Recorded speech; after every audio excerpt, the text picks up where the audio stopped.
Baik anak-anak kami sekalian, hari ini kita bertemu di dalam pelajaran etika profesi untuk kelas 10 akuntansi.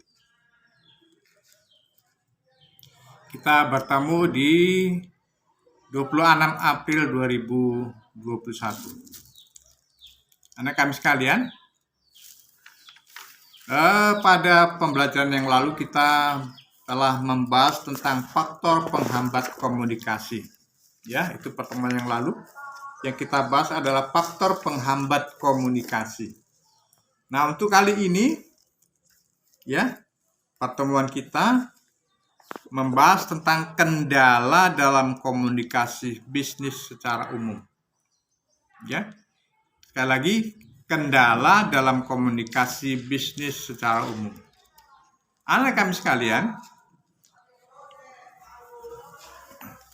setiap kegiatan pasti akan memiliki kendala.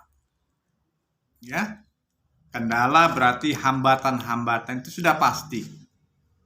Oleh karenanya, setiap kegiatan akan selalu diperhatikan kemungkinan-kemungkinan itu. Ya, baik itu kendala atau hambatan, dan mungkin kemudahan-kemudahan itu juga sudah harus diperhitungkan sebelumnya. Nah, ternyata kendala juga ditemukan dalam kegiatan berkomunikasi, terutama masalah bisnis. Ya, berkomunikasi dalam hal bisnis ini merupakan satu kegiatan komunikasi yang spesifik, yang khusus, berarti tidak bebas, sehingga dengan demikian memiliki aturan-aturan, memiliki cara-cara tertentu, sehingga dengan demikian cara-cara tersebut akan bisa menghasilkan, ya, sesuai dengan hal-hal yang diinginkan. Begitu anak kami sekalian, ya. Sudah pasti ya, kendala, hambatan itu pasti akan ditemukan dalam setiap kegiatan, apapun kegiatan. Baik anak-anak kami sekalian, kita lanjutkan pembahasannya.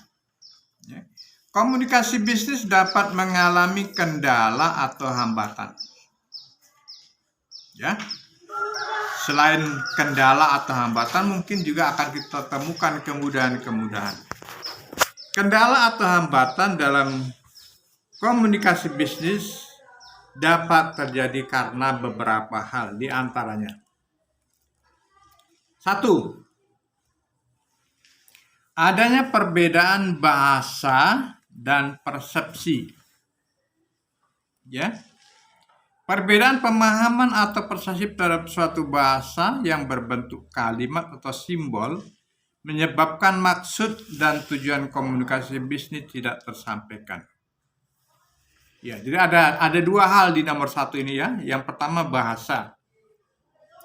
Oleh karenanya bahasa yang harus dipergunakan itu harus disepakati. Ya, harus disepakati. Apakah harus mempergunakan bahasa Indonesia atau bahasa Inggris? Ya, nah, dia harus disepakati. Bahasa apa yang dipakai? Apalagi Indonesia. Indonesia terdiri dari lebih kurang dari 300 bahasa.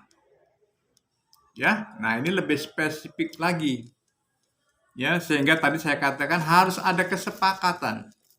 Ya. Harus ada kesepakatan bahasa mana yang dipakai.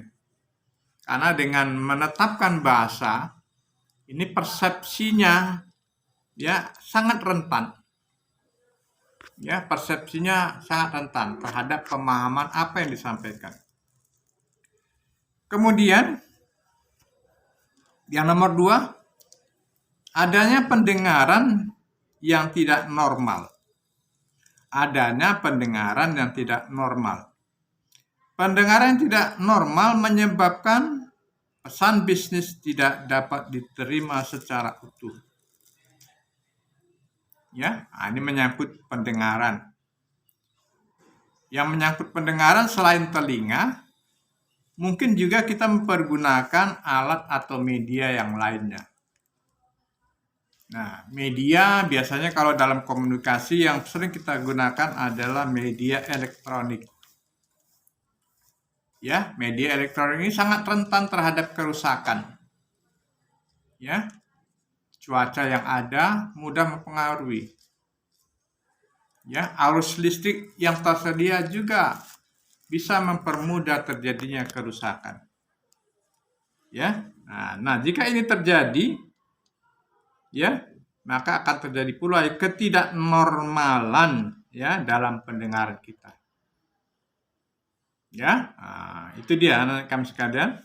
Jadi ada dua hal kendala komunikasi bisnis secara umum yang dapat saya sampaikan hari ini. Ya, yang pertama yaitu adanya perbedaan bahasa dan persepsi.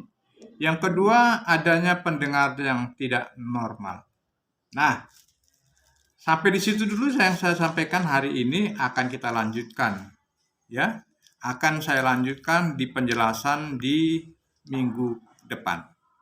Ya, dua saja ya. Kalau melihat dari apa yang tertulis ini ada 4 macam. Hari ini cukup 2 saja yang saya berikan. Baik, terima kasih dan mohon maaf. Wassalamualaikum warahmatullahi wabarakatuh.